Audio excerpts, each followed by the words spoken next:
1 John 3 verses 1 says, "Behold, what manner of love the Father's lavish bestowed upon us, that we should be called the sons of God." We are the beloved sons of God. Hi, beloved. I want to speak today concerning supporting the preachers.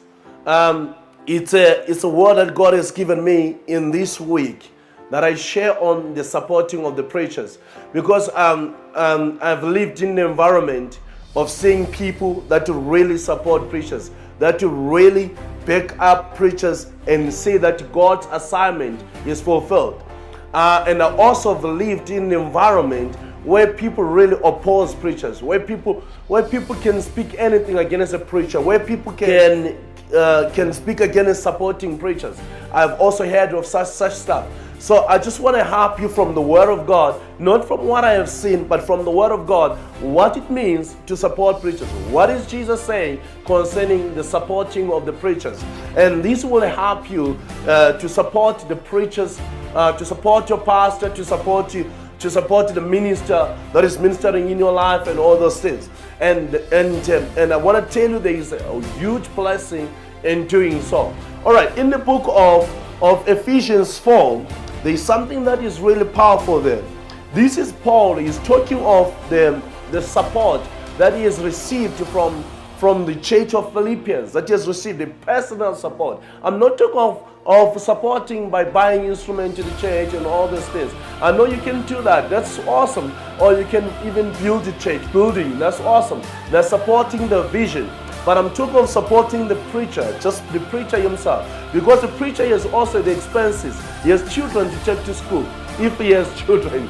The preacher, he has the house to pay. He has the car to drive. And where I grew up, the preacher was not allowed to drive a car. The preachers were using the bicycle, and people are saying that's good, so that he can suffer, so he can keep praying for people. And that's not God's idea. That's why even the Levites, they had something that was laid for them, that they be blessed. God has never had a plan for the priest to be poor, for the Levites to be poor. And even in the New Testament, God has no plan for the ministers of the gospel to be poor. He has a plan for them to be blessed. And how can they be blessed? By people supporting them. Because they are working on the tables of the ministry, giving the word to the people, preparing the word, praying for the people. And I want to show you here, Paul received such support from the church of Philippians. And this is what he said. He says, "Not that I seek or am anchor for your gift, but I seek an anchor for your fruit, which increases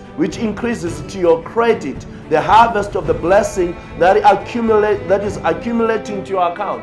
So Paul is saying, when you're giving to me, when you're giving to the grace that is in my life, I'm not seeking a gift. I'm not sharing this. Even myself right now, I'm not sharing this because I'm seeking a gift from you. I'm sharing this because there is a harvest that needs to accumulate to your account. There is a harvest that God wants to deposit to your account. So it's not for the preacher's benefit.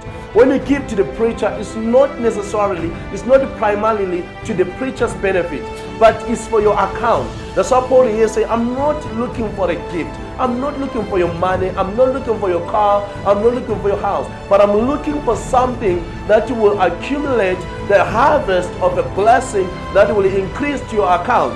And then he goes on. He says, "But I have your full payment." Imagine these people were paying Paul, the blessing Paul. They were a big blessing. He says, "I have a full payment and more. I have everything I need, and I'm amply supplied. Now that I have received from Epaphroditus the gifts you sent me, they are the fragrant odor of an offering and sacrifice which God welcomes and which He delights in." So now Paul is speaking this thing. He says, when we give to the preacher, when we support the preacher, what is happening is, he says, it's an offering that God accepts. It's an offering that God welcomes. He says that this offering comes as a sweet smell, as a sweet odor before God, because you're supporting a man who's busy with the work of Jesus. All right, this is the thing. So when I'm giving to a preacher, every time I'm giving to a preacher, I don't see what's happening, but I only see him receiving. But in the spiritual realm, this is what is happening. There is a smell. there is a spiritual thing that is happening that comes before God, and God welcomes that and says, I'm well pleased and I delight in this. That someone really support a man who is doing something for the kingdom. So today, I just want to encourage you that to take a step and support someone. Look around, look for someone who's doing something in the kingdom. Support that person. That person has needs. Support him and become a big blessing to him. I know some people say, all right, I'm gonna bless the preacher with $1. All right, that's fine if you have that $1, if that's all you have. But let me tell you something, if you have $1 million, why not giving him $1 million? Why not blessing him? I'm not talking of building a building for the church. I'm not talking of for the finances for the outreach.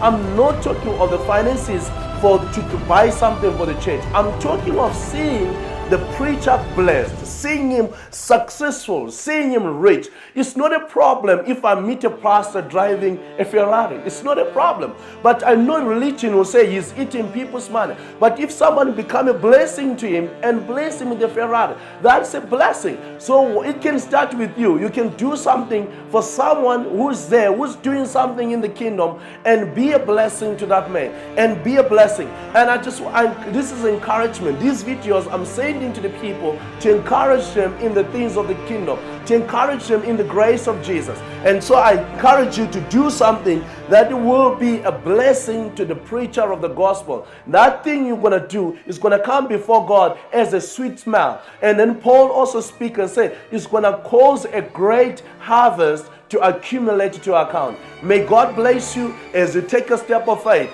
as you write that check and become a blessing to the ministers of the gospel. Be blessed.